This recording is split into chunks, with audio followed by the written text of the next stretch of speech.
नित आहार विहार सेवी समीक्षकारी विषये स्वसप्तः दाता समः सत्यपरः क्षमावान् आप्तोपसेवी च भवत्यरोगः।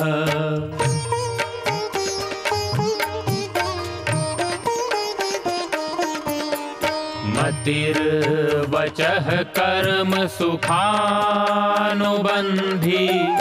सत्वं विधेयं विशदा च बुद्धिः ज्ञानं तपः तत्परता च योगे यस्यास्ति तं नानुतपन्ति रोगाः।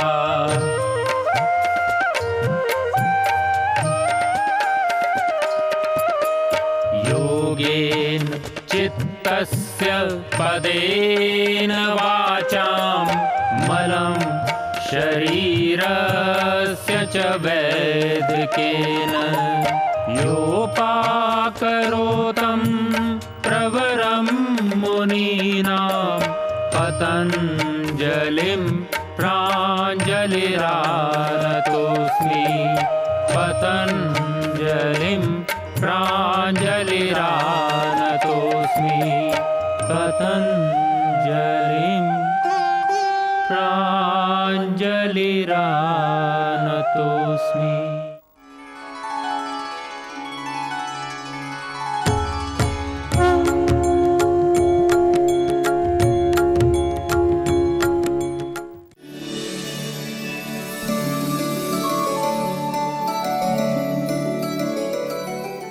संपूर्ण स्वास्थ्य का विज्ञान एवं दर्शन आयुर्वेद। आयुर्वेद है संपूर्ण स्वास्थ्य का विज्ञान। उसी स्वास्थ्य के विषय में हम चर्चा कर रहे हैं, उसकी दर्शन की, आयुर्वेद की दर्शन की हम बात कर रहे हैं। हमने विविध विषयों में चर्चा की। आज हम चर्चा करने वाले हैं शारीरिक बल। यानी शारीरिक बल हम प्रायः ये कहते हैं कि जिसने ज़्यादा पदार्थ उठाने की, ज़्यादा चीज़ों को ढोने की जिसका सामर्थ्य वो ज़्यादा बलशाली है, ऐसा हम मानते हैं। वस्तुतः जीवन चलाने के लिए, यानी कि शरीर का बल जीवन को चलाने के लिए तो बहुत ज़रूरी है, ज़रूरी तत्व है। परंतु क्या इतना ही, इसी को ही शारीरिक बल कहते हैं या इसके अतिरिक्त भी और कुछ है? तो इसको समझेंगे आज हम। तो कोई भी व्यक्ति जो है बल के आश्रय से जीवन के सभी कार्य या सभी क्रियाकलाप कर सकता है। बिना बल के या बिना शक्ति के तो कोई भी जीवन का, कोई भी समस्याओं का मुकाबला तो करना बहुत दूर की बात है, सामान्य क्रियाएं भी नहीं कर सकता। लोग, आदमी छोटी छोटी चीज़ों के लिए भी पराश्रित हो जाता है। इसीलिए मनुष्य की शक्ति का अनुमान जो है, मैंने जैसे कहा कि केवल उसके शारीरिक ढांचे से भी नहीं लगाया जा सकता। कोई हट्टा कट्टा है तो कोई ज़रूरी नहीं कि वो बहुत शारीरिक संपन्न होगा, ऐसा नहीं माना जा सकता। इसीलिए औषधियों के लिए और चिकित्सा पद्धति का चयन करने से पहले चिकित्सक को रोगी की शक्ति का अच्छी तरह से परीक्षण कर लेना चाहिए। शक्ति परीक्षण की बात चरक में कही गई है, उसमें सत्व और सात्म्य की हम बात ज़्यादा करेंगे क्योंकि वो ज़्यादा महत्वपूर्ण है। तो ये जो शक्ति का परीक्षण जो है, उससे हम शारीरिक क्रियाओं को या उसकी शारीरिक योग्यताओं के द्वारा ही किया जा सकता है। यानी हम उसकी शक्ति या बल की परीक्षा करना चाहते हैं तो उसके जो शारीरिक क्रियाओं से, योग्यताओं से ही हम उसके सामर्थ्य का या शक्ति का, बल का हम परीक्षण कर सकते हैं। उसके लिए हमको क्या करना है कि जैसे वह बिना थकावट के कितना शारीरिक कार्य कर सकता है, या उसकी शक्ति या बल कैसी है, उसके शरीर के धातुओं, जो टिश्यू, जो एलिमेंट्स हैं का उसका सर्वोत्तम अंतिम सार बल, अथवा उसको क्या कि उसी को शक्ति कहा जाता है। तो इसी शक्ति को आयुर्वेद में, जैसे हमने कहा कि पहले ओज भी कहते हैं, तो इस शरीर में विद्यमान शक्ति अथवा बल के कारण ही मानव, देखिए दो चीज़ें होती हैं, एक शारीरिक बल जैसे मैंने कहा, एक जिसको हम मानसिक बल या ओज बल भी कहते हैं। वो मानसिक बल भी बल के श्रेणी के अंतर्गत आता है। जो बल यदि बात कही गई है तो सिर्फ वह शारीरिक बल भी नहीं है। इसको आप समझे रहिए, इस विषय में मैं आगे आपको और समझाऊंगा। तो मानव के शरीर के अंदर जो मांसपेशियों में स्थिरता, पुष्टि, सभी प्रकार के कार्य साहसपूर्वक कर सकने की जो सामर्थ्य है, ये भी बल के द्वारा ही आता है। इसी कारण से उसमें जैसे आवाज़ में गंभीरता, एकदम त्वचा के रंग में निखार, तेज, इसलिए तेज बल, जब बल की बात आती है हम तेज की बात करते हैं, और जब बल की बात करते हैं तो हम कहते हैं मानसिक बल, आध्यात्मिक बल, हम इसकी बात भी करते हैं। और वेद मंत्रों में तो हम कहते हैं ना, जब परमात्मा को हम स्मरण करते हैं तो हम क्या कहते हैं, ये आत्मदा बलदा यस्य विश्व उपासते, यानी कि जो आत्मज्ञान का देने वाला है, शारीरिक ज्ञान का, शारीरिक आत्मबल का, शारीरिक बल का देने वाला है, वह परमात्मा हमको संपूर्ण रूप से बलयुक्त करें। तो ये हम बल की बलम उपास्व, हम बल की प्रार्थना करें, बल के लिए प्रयास करें। वेद भगवान स्वयं इस बल की बहुत प्रशंसा करते हैं। वस्तुतः बल का जो आधार है आयुर्वेद के हिसाब से, जो शरीर में स्थित तेज और ओज जो नामक तत्व है, वही बल का आधार है। अब हम बात करते हैं, यदि मान लीजिए तेज बल की यदि बात करें, तो तेज बल की जो उत्पत्ति है वो अग्नि महाभूत से मानी गई है। इसीलिए जो चयापचय की क्रिया, जिसको मेटाबॉलिज्म कहा जाता है, उसके दौरान जो उदर में संचित चर्बी से जो बसा नामक तत्व की उत्पत्ति होती है, उस तत्व से ही तेज में वो परिणित हो जाता है। तो इसमें स्त्रियों में ये तत्व कहते हैं कि अधिक मात्रा में उत्पन्न होता है। इसमें स्त्री में इसलिए अधिक कांति, कोमलता, मृदुता, ये जो लक्षण हैं। और शरीर में भी आप देखेंगे पुरुष की तुलना में स्त्री के शरीर में जो केश होते हैं, बाल होते हैं, वो कम होते हैं। या आप देखेंगे कि जो दर्शन शक्ति है, स्थिरता है, पाचन में जो चयापचय की जो तीव्रता है, सुंदरता है, आकर्षण है, पुरुष की तुलना में माताओं बहनों में थोड़ा ज़्यादा पाए जाते हैं। तो ये दूसरा बल है जिसको हम कहते हैं कि ओज बल। ये शरीर का बहुमूल्य तत्व माना जाता है। ओज के विषय में हमने काफ़ी चर्चा भी की है। और ओज को आप समझिए कि जब शरीर में अपना स्वाभाविक अथवा प्राकृतिक अवस्था में जो कफ होता है, तो वो ओज का धीरे धीरे निर्माण करता है, और यदि विकृत अवस्था में होता है तो जाकर के मल बन जाता है। यानी कि ओज शरीर की रस, रक्त आदि 7 धातुओं का सार तत्व है। हम ये बोल चुके हैं। तो ओज के द्वारा बल की प्राप्ति होती है। और हम यदि बल की बात करें तो इस बल को हम 3 भागों में बांट सकते हैं। उत्तम, मध्यम और अधम के रूप में 3 भागों में बांटा गया है।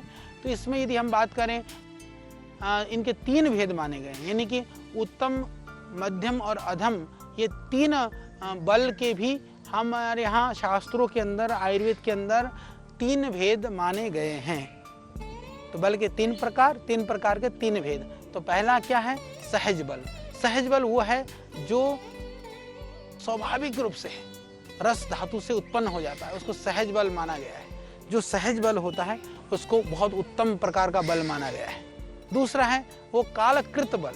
कालकृत बल क्या होता है? जैसे कि वह बल जो आयु के विभिन्न स्तरों में प्राप्त होता है, उसको कालकृत बल कहा जाता है। तीसरा होता है युक्तिकृत बल। युक्तिकृत बल क्या है? जैसे आपने उचित खान पान रखा, योगाभ्यास किया, व्यायाम किया, या अच्छे आचार विचार से जो हम प्रयास कर करके जिस बल को प्राप्त करते हैं, उसको युक्तिकृत बल कहा जाता है। और जो युक्तिकृत बल है वो उसको प्रयास से पाया जाता है, पर उसको प्रयास करने पर उसको सब सर्वोत्तम माना गया, क्योंकि वो हम प्रयास के द्वारा प्राप्त करते हैं। और इसी तरह से मैंने कहा कि जो ये तो हो गया बल के आधार, बल किस तरह से आते हैं। तो इन बलों की परीक्षा के लिए सत्व परीक्षा और सात्म्य परीक्षा, 10 परीक्षा में ये बहुत महत्वपूर्ण माने गए हैं, जिसके द्वारा वैद्य भी रोगी की जो कोई व्यक्ति आया है, व्यक्ति के रोग की चिकित्सा से पहले उसके बल और अबल की परीक्षा की जाती थी। उसके बाद में फिर जो अष्टविध परीक्षा है वो रोगी की परीक्षा, रोग की स्थिति की परीक्षा है। यानी अभी हम शरीर के, उसके व्यक्ति की शारीरिक, क्योंकि शारीरिक क्षमता यदि सही होगी तो रोग को जल्दी ठीक भी किया जा सकता है। जो हीन बल वाला होगा उसकी बीमारी जो है ना बहुत मुश्किल से ठीक होगी। जो थोड़ा सा बलयुक्त होगा, तो इसके लिए हम सत्व और सात्म्य परीक्षा करते हैं। तो रोगी के शारीरिक बल के साथ साथ में उसके सत्व, यानी कि उसका मन, स्वभाव, ये भी बहुत ज़रूरी है। कि कुछ रोगी होते हैं कि थोड़ी सी चींटी भी काट दे, हाय हाय हाय तो भाई ये क्या हो गया, बस ये सूझ गया, अब मैं मर जाऊंगा, मेरा बर्बाद हो जाएगा। दूसरे को यदि कोई भैंसा भी लड़ जाए तो कहता कोई नहीं, चोट लगी, चलो लगी है ना, अभी ठीक हो जाएगा ना। यानी कि ये दो प्रकार का जो स्वभाव है ना, एक तो जैसे मैंने कहा कि जो स्वभाव में भीरुत्व यानी कि डरपोक, डरावना, एकदम डर जाना, भयभीत हो जाना। दूसरा सहिष्णुत्व, जिसमें कि वो डरता नहीं है, सहनशीलता है। उसके आधार पर भी जैसे इस भीरू स्वभाव वाला जो रोगी होते हैं वो तीक्ष्ण प्रकार की चिकित्सा सहन नहीं कर सकते। जैसे किसी को गोली भी लग जाए वो कह देगा निकाल लो इसको गोली को, दूसरा कहेगा सुई भी लगानी हो, ओ मेरे से नहीं देखा जाता, मैं खून तो भावा मैं बिल्कुल नहीं देख सकता।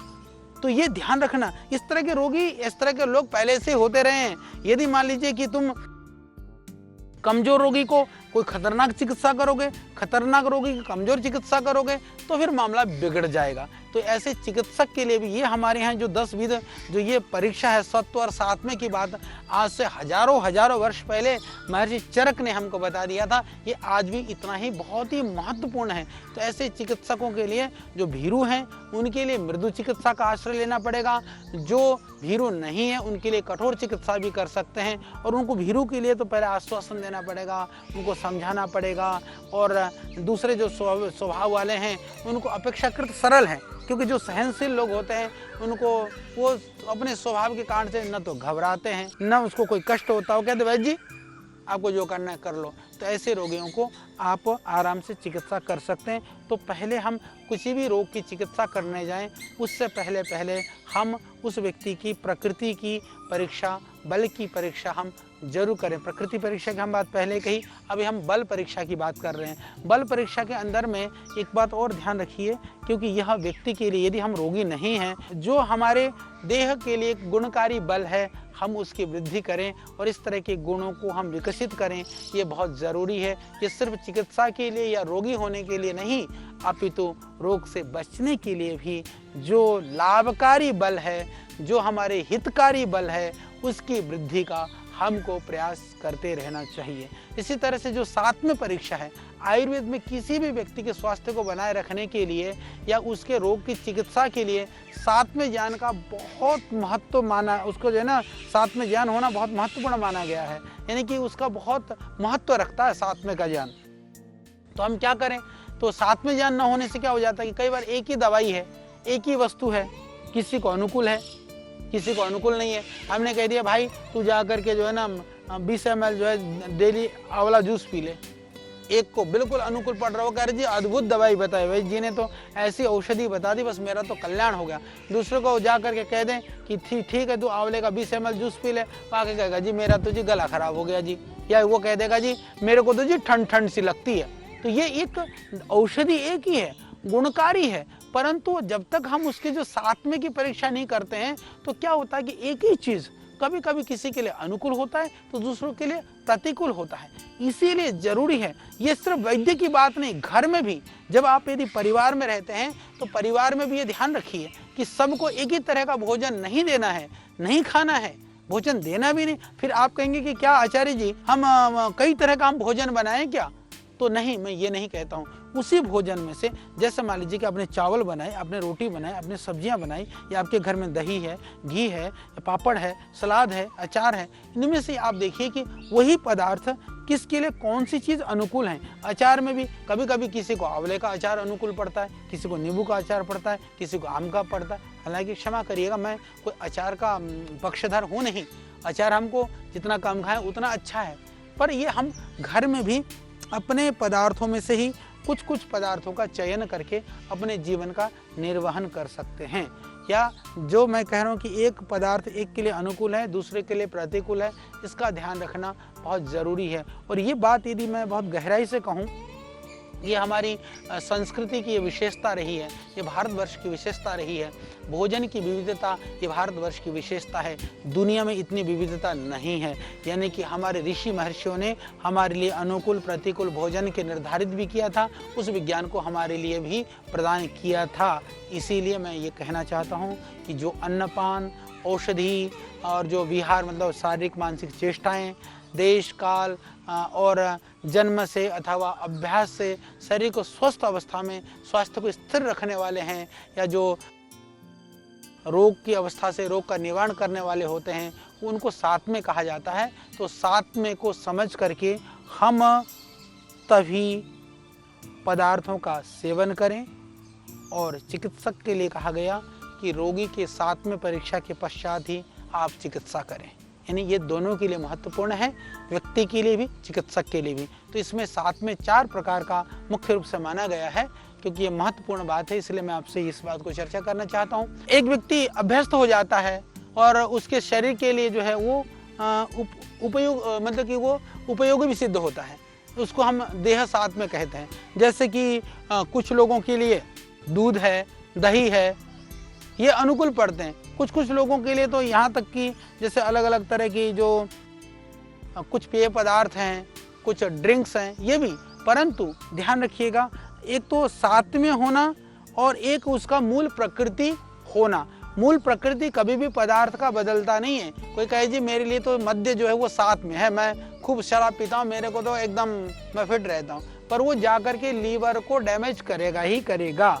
एक मात्रा तक ही वो साथ में हो सकता है। पर कुछ ऐसे पदार्थ होते हैं जो साथ में होने पर यदि आप थोड़ी ज़्यादा मात्रा में भी लेते हैं तो वो नुकसान नहीं करता है। कुछ लोगों के लिए जैसे कुछ सब्जियां हैं, सूप है, चावल है या दूसरे अनाज है, अनुकूल पड़ते हैं। तो ये तो घर में भी आप देखेंगे, किसी को चावल अनुकूल पड़ता है, किसी को रोटी अनुकूल पड़ती है, किसी को छाछ अनुकूल पड़ता है, किसी को दही अनुकूल पड़ता है, कोई दूध पीते हैं, कुछ को जो है इस तरह से हम ध्यान रखें कि जो आपके शरीर के अनुकूल है उसको बोलते हैं देह सात्म्य। ये इसको हम बहुत ध्यान रखें। दूसरा हम कहते हैं कि देश सात्म्य। देश सात्म्य में जैसे कि किसी स्थान विशेष में जो अनुकूल सिद्ध होने वाले पदार्थ, जिसके अंतर्गत जैसे मान लीजिए जैसे दूध है, दही है, मीठी चीज़ें हैं, कई लोगों के लिए कई चीज़ें अनुकूल, जैसे दक्षिण वाले लोग हैं या बिहार वाले लोग हैं, उनके लिए चावल बहुत साथ में है, और हरियाणा वाले हैं उनके लिए जो है वो रोटी साथ में है, पंजाब वालों के लिए। तो ये क्या कि अनुकूलताएं जिस देश के रहने वाले लोग हैं उनको कई पदार्थ हैं उस देश के अनुसार उनके लिए अनुकूल होते हैं। और बंगाल वाले मीठी चीज़ ज़्यादा खाते हैं, हालांकि नमकीन भी खूब खाते हैं, तो वो साथ में जो है वो उसके अनुसार भी होता है। तो ये हमको ध्यान रखना है कि जिस स्थान विशेष में जिन लोगों को जो अनुकूल पड़ती है वो हमको इसका भी ध्यान रखना है। जैसे कि हम प्रायः यहाँ पर कहते हैं कि हमको पथ्य में आपको चावल का सेवन नहीं करना है। यदि हम उड़ीसा चले जाएं, बंगाल चले जाएं, तो वहाँ चावल पथ्य के अंतर्गत आता है। तो कई देशों में आप देखें, पूर्व देशों में रहने वाले लोगों के लिए दूध हमारे लिए वो जो है साथ में है, और यदि आप विदेशों में जाते हैं तो वो उसको असाथ में माना जाता है। अलग अलग स्थानों में रहने वालों के लिए जैसे मैंने कहा कि बंगाल में, तमिलनाडु में, कश्मीर जाइए तो चावल उनके लिए साथ में है। ये हो गया देश साथ में। तीसरा जिसको हम कहते हैं ऋतु साथ में। ऋतु साथ में वो कहलाता है किसी भी ऋतु में या अलग अलग मौसम में रहने वाले लोगों के हिसाब से जो हितकारी भोजन, यानी इसमें दोनों बातें हैं, ऋतु के अनुसार या अलग अलग मौसम में रहने वाले लोगों के अनुसार जो हितकर भोजन है उसके अंतर्गत। जैसे कोई स्निग्ध पदार्थ किसी लिए साथ में है, किसी को चाय जो है वो अनुकूल है, तो किसी को दूध अनुकूल है, तो किसी को चाय उसे लाभकारी है नहीं, पर फिर भी किसी को फिर भी हजम हो जाए। पर दूध किसी के लिए अनुकूल है, किसी को मट्ठा अनुकूल है, किसी को जो है ड्राई फ्रूट्स अनुकूल पड़ते हैं, किसी को फल अनुकूल पड़ते हैं। तो ये अलग अलग तरह से, जैसे किसी को स्निग्ध पदार्थ अनुकूल है, घी किसी को बहुत अच्छा लगता है। तो ये सब चीज़ों का हम ध्यान रखें। किसी को कोई चीज़ लाभदायक सिद्ध होता है, कोई किसी के लिए जैसे मान लीजिए कि मिर्च मसाले भी किसी के लिए अनुकूल पड़ते हैं, किसी को थोड़ी सी मिर्च खाते ही जलन होने शुरू हो जाती है।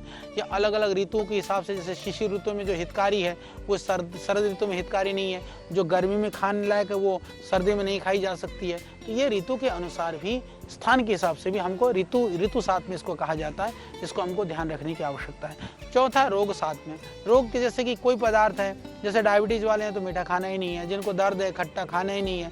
तो रोग विशेष में जो हितकारी पदार्थ हैं या जो बुखार होने पर जैसे कि किसी का पेय जो काढ़ा वगैरह बहुत ही लाभकारी होता है, तो वमन और उल्टी के लिए जो है हम इसको स्वेदन क्रियाएं कराते हैं।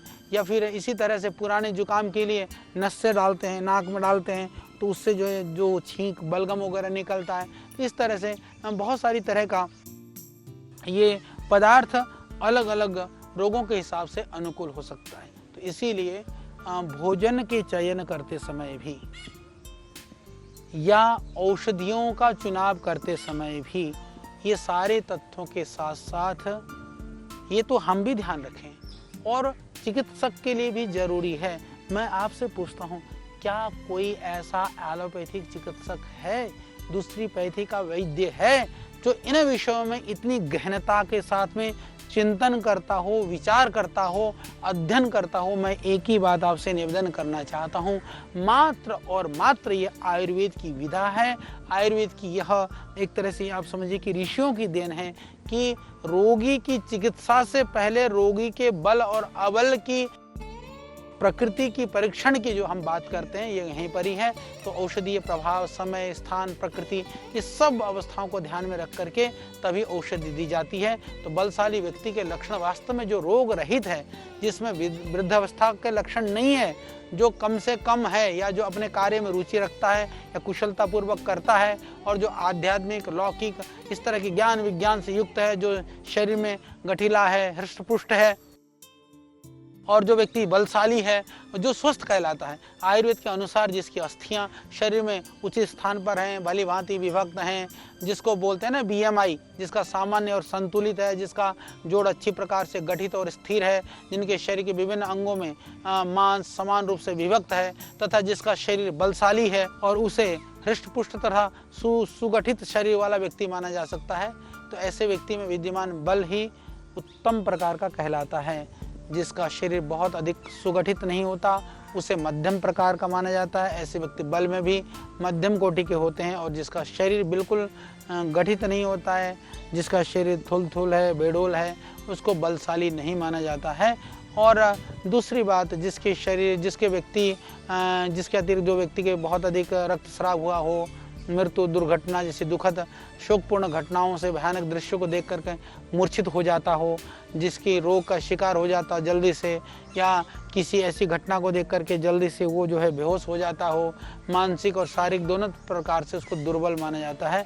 तो चाहे वो देखने में सुगठित और बलशाली भी क्यों ना हो, यानी कि अंत में ऋषियों ने ये माना है शरीर सुगठित होना, मजबूत होना बहुत ज़रूरी है, परंतु उसके साथ साथ में मानसिक रूप से भी हमको स्थिर होना, बलशाली होना ज़रूरी है। शारीरिक और मानसिक बल को मिला करके ही यह सात्म्य या ये हमारे बल की परीक्षा पूरी होती है। तो इसको हम समझें और इसको समझ करके हम सिर्फ रोग की परीक्षा के लिए नहीं, रोगी के परीक्षण के लिए नहीं, अपितु अपने जीवन को सुंदर और रोग मुक्त बिताने के लिए भी इसका पालन करें। हमने बल के विषय में आपको बताया, सात्म्य के विषय में आपको बताया, जो परीक्षा के लिए महत्वपूर्ण अंग थे। तो कल फिर हम आपको या अब अगले आने वाली कड़ी में और दूसरे विषय के साथ होंगे। निश्चित रूप से हमें विश्वास है कि आपको बड़ा आनंद आ रहा होगा और इस आयुर्वेद के ज्ञान से आप अपने आप को ज्ञानवान कर रहे होंगे। ये आपके जीवन में काम आएगा। इसके द्वारा आप बहुत तरह के रोगों से बच सकेंगे। जीवन में कोई कमियां हैं तो उसको भी आप दूर कर सकेंगे। मेरी बहुत शुभकामनाएं। ओम। ऋषियों के ज्ञान से लेकर प्रकृति के वरदान तक, आयु के विज्ञान से लेकर आयुर्वेद के सिद्धांत तक, प्राचीन चिकित्सा पद्धति के हर पहलू का प्रासंगिक विवेचन।